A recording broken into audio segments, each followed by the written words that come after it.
Yo, how's it going, guys? Welcome back to another video on my channel. Now today we're checking out the best tier list for mentors on Project XL.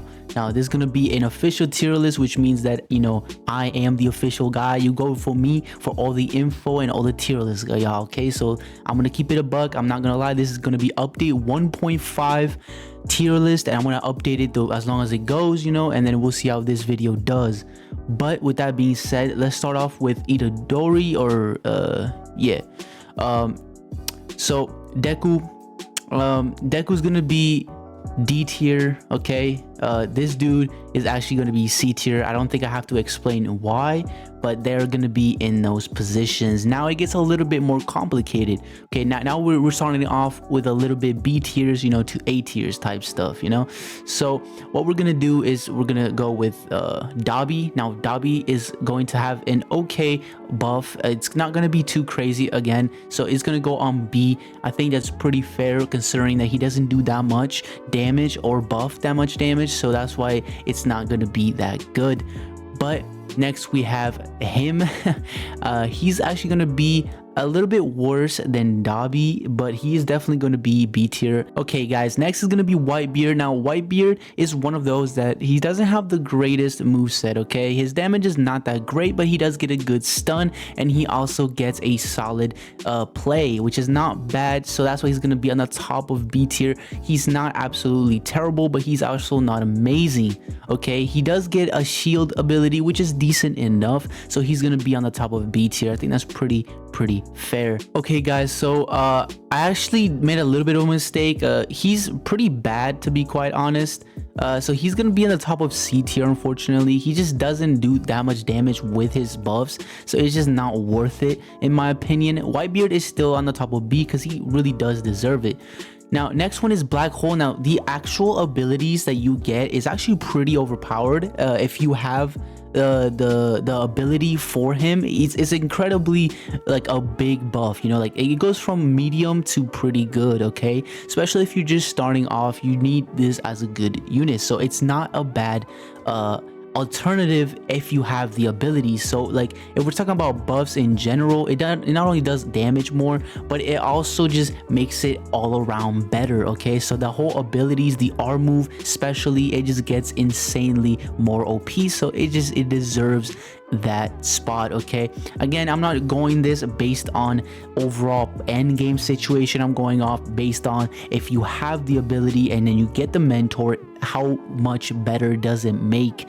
And this is what the tier list is about, guys. Okay, so just make sure you understand that. Now Kizaru for Light Fruit is going to be on the top of A tier.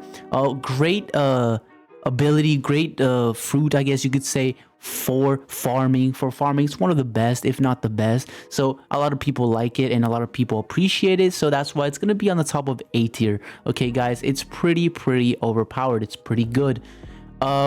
Next is going to be Eno. Now Eno is decently good actually. It actually gives a 25% buff on taking damage and also sending damage out, which it's really good honestly, and definitely a really good buff if you have the Gora fruit or abilities, as you say. It's very game changer. It's really good, especially if you only have that for now, like for a while. Like it's gonna help you a lot, so it definitely deserves that spot, and I think there's no question about it.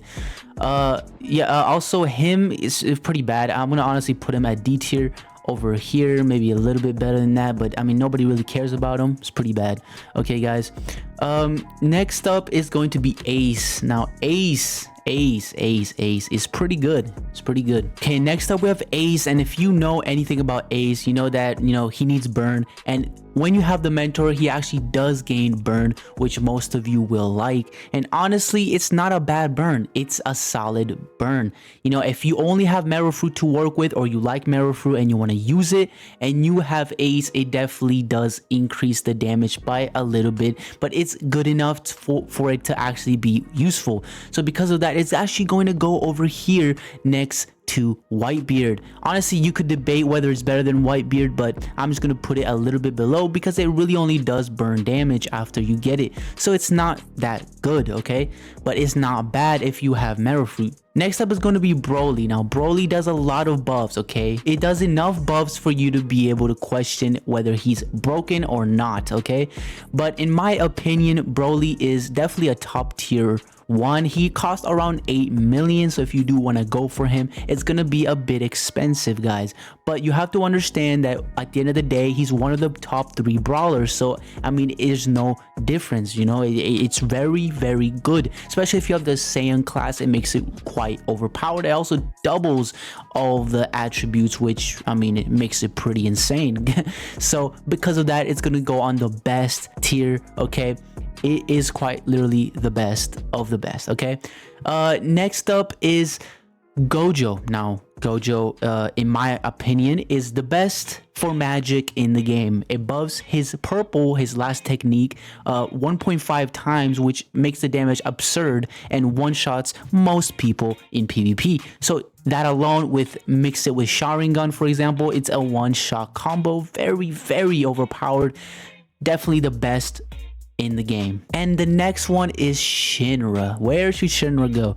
Now listen, guys, in my opinion, Shinra is pretty good. His ability is much better than all the other ones, so he has the best ability in the game, in my opinion. Does insane amount of damage with the ability, so because of that reason, it's actually going to go on the 2nd place. Yes, now you know, you could debate if, you know, Broly's better than Shinra or Shinra is better than Broly, but in my opinion, Shinra's a little bit better just because of his ability. It just makes him pretty OP, especially if you have Shinra or you main strength in particular, then he's going to be the best one for you. If you main magic, then Gojo is going to be by far the best one for you, and Gojo is obviously the best one in the game if you want to do a mentor. Okay, so this is going to be the tier list. I think I quite literally made the best tier list. Nothing you can say about this tier list will go wrong. I mean, you can debate whether it deserves a B spot or C spot, but at the end of the day, it's pretty chill. It's pretty common tier list. So I hope you guys enjoyed. Hope you found this helpful and made you decide who you want to buy. If you're curious about the prices on these 3, again, Broly is 8 million. Shinra is actually going to be 30 to 40 million. You can probably get him cheaper, but it's very rare. Gojo, you can get him for 40 to 50 million, but again, you could get him cheaper. It just depends on the buyer, but that's about it. If you guys did enjoy the video, again, leave a like, subscribe, and I'll see you guys on the next one. Stay safe. Peace out. Let me know if you want me to do more Project XL videos. And yeah, see you in the next one. Peace out.